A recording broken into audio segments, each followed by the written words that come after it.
Story ரொம்ப யூனிக்லாம் கிடையாது. கதையில என்ன நடக்குதுன்னு ஸ்டார்டிங்ல இருந்து எனக்கு புரியவே இல்ல. மினி அண்ட் யாஷ் இவங்க ரெண்டு பேர்த்தோட பேர் எனக்கு ஒர்க் அவுட் ஆகல. அண்ட் முக்கியமா நான் அதை தமிழ் டப்பிங்ல பார்த்ததுனால எனக்கு இன்னுமே இது கிரிஞ்சா இருந்துச்சு. காசு கொடுத்து தியேட்டர்ல போய் பாக்குற அளவுக்கு இந்த படம் வர்த்தான்னு கேட்டா எனக்கு இது வர்த்தா தெரியல.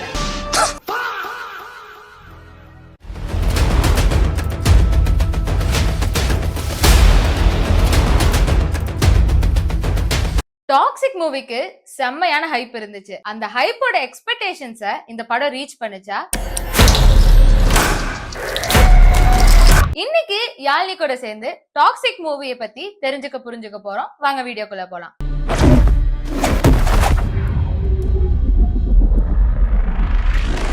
ஃபர்ஸ்ட் ஆஃப் ஆல் இந்த படத்துல யாஷோட ஆக்டிங் இந்த கதையை பத்தி பேசுறதுக்கு முன்னாடி அவரோட ஸ்கிரீன் பிரசன்ஸ் இந்த படம் ஸ்டார்டிங்ல இருந்தே எனக்கு ரொம்பவே பிடிச்சிருந்தது.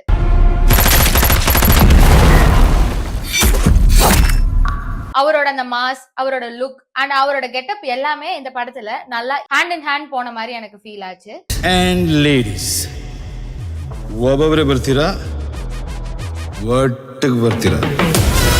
And next நயன்தாரா யூசுவலாவே ஒரு போல்டான ஆக்ட்ரஸ் தான். அண்ட் இந்த படத்துல அதுக்கு ஏத்த மாதிரி அவங்களுக்கு ஒரு ரோல் கொடுத்திருந்தாங்க. It's a beautiful illusion if one understands. And ஸ்பெசிபிக்கா யாஷுக்கும் நயன்தாராக்கும் இருந்த அந்த பிரதர் சிஸ்டர் பாண்டிங்கோட கெமிஸ்ட்ரி எனக்கு நல்லாவே ஒர்க் அவுட் ஆச்சு.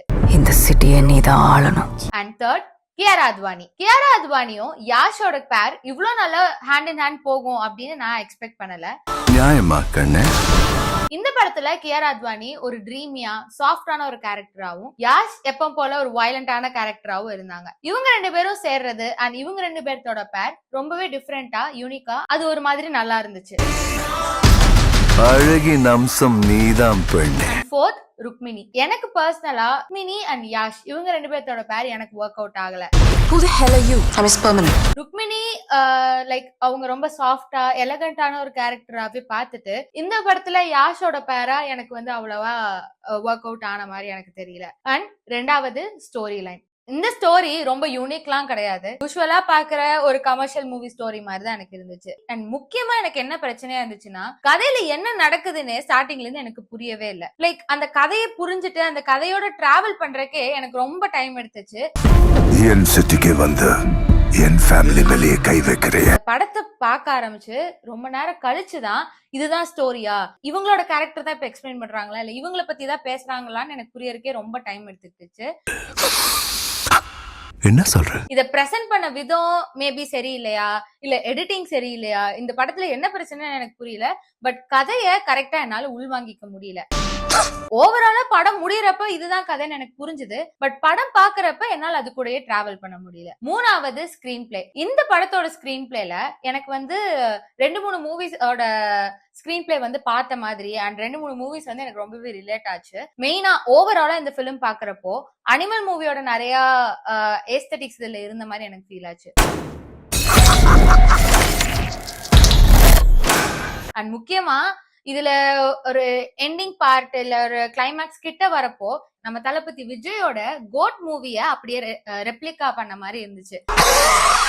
எங்கன்னா விஜய் வந்து டபுள் ஆக்டிங் பண்ணிருப்பாரு இல்லையா, அவங்க பையனாவும் நடிச்சிருப்பாங்க. சோ அதே மாதிரி அந்த ரெப்ளிகா இருந்துச்சு. பட் அதே என்ன இன்னும் ரொம்ப ரிலேட்டபிளா இருந்துச்சுன்னா அந்த பையன் கோட் மூவில விஜயோட பையன் என்ன மாதிரி ஒரு கேரக்டர் இருப்பாங்களோ அதே மாதிரி சேம் கேரக்டர். அந்த குத்த வச்சு உட்கார்ந்துட்டு இருப்பாங்க, 2 காலையும் வச்சு குத்த வச்சு உட்காருவாங்கல்ல, லிட்டரலா அதெல்லாம் கூட ரொம்ப ரிலேட்டபிளா இருந்த மாதிரி இருந்துச்சு எனக்கு.